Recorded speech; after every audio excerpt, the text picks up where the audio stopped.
There is a type of person who will sit across from you in genuine distress, but show nothing. No signal, no ask, no visible crack in the surface. You will leave that conversation believing they are fine. They may leave it believing the same thing. In 2013, a research team finally put a name to what was happening, and what they found was not what the culture had assumed. This is their case file.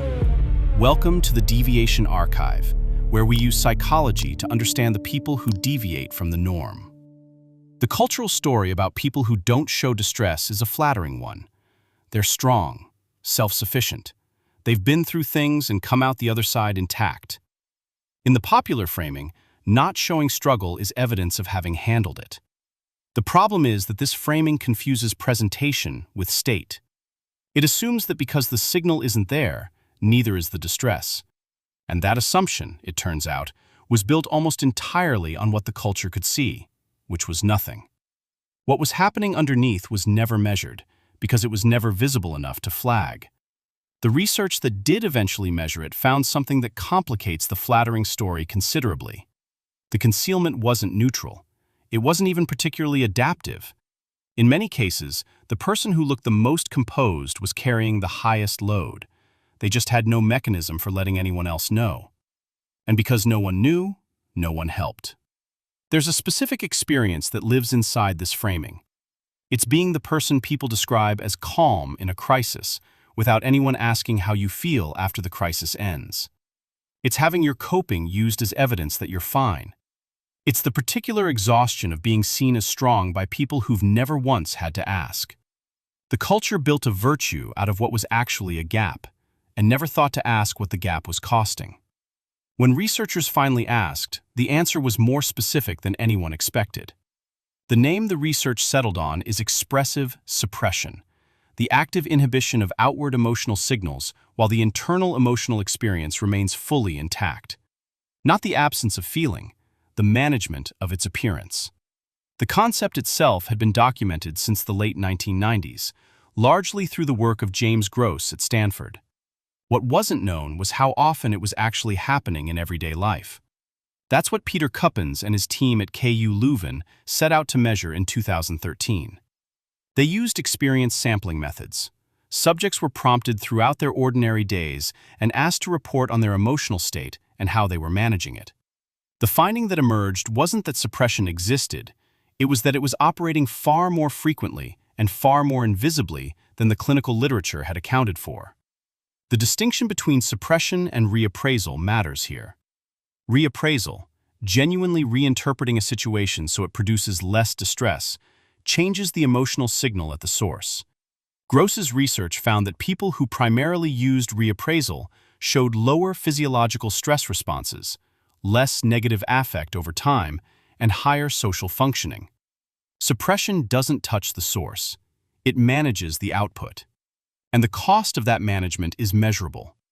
During active suppression, sympathetic nervous system activation actually increases compared to simply feeling the emotion. The heart beats faster while the face stays still. What makes this more complicated is that suppression doesn't always feel like effort. For people who have practiced it long enough, or for whom it was an early adaptation to an environment where showing distress wasn't safe or useful, the inhibition becomes automated. The concealment doesn't register as a choice, it registers as how they are. And that automaticity is precisely what makes it hard to recognize from the inside and impossible to see from the outside. If you are the person who holds it together so reflexively that you've lost track of when you stopped feeling the option to do otherwise, that automaticity is not a character trait. It's a learned regulatory strategy that was never unlearned. What the file still doesn't fully show is what this looks like as a life, not as a stress response, but as a persistent mode of moving through the world. The person this research describes doesn't look like someone who is struggling. They show up. They deliver. In group settings, they're the one monitoring everyone else's state while disclosing almost nothing about their own. They're good at reading the room because they've spent a long time reading rooms, and they learned early that what you project and what you carry are two separate projects.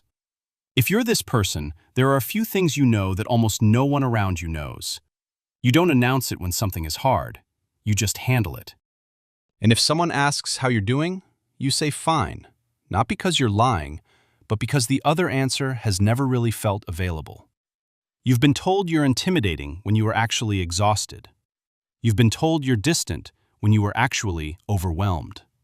The gap between how you present and what you're carrying is so habitual that closing it feels like a skill you'd have to learn from scratch. What the research reveals is that this gap has a downstream cost that compounds over time. When suppression becomes the dominant regulatory strategy, the social support system that might otherwise absorb some of the load never activates, because it never receives a signal. The person who doesn't show distress doesn't get asked. The person who doesn't get asked carries it longer. There's a secondary cost the research also documents, and it's subtler. Suppression begins as a conscious act, hiding the signal while the feeling remains intact. But practiced long enough, it produces a kind of internal erosion. The monitoring apparatus trained to flatten the outward signal starts running on the internal one too. Clinicians call this emotional numbing. The person is no longer hiding distress from others. They're having difficulty locating it themselves. This is not a rare presentation. Studies on suppression prevalence find it operating across a significant portion of the population, and disproportionately in people who grew up in environments where emotional expression was unsafe, discouraged, or simply never modeled. The concealment wasn't chosen, it was constructed, in response to conditions that no longer exist. The strategy outlasted its context. What the culture kept reading as composure was, in many cases, a closed loop, one that worked precisely because it was never examined. Suppression is invisible precisely because it works. The person performing it looks fine. They meet deadlines, maintain relationships, and show up consistently for other people. By every external metric, they are coping. The concealment is so complete that it satisfies the only test the culture actually applies, the behavioral one. But the behavioral test was always the wrong test.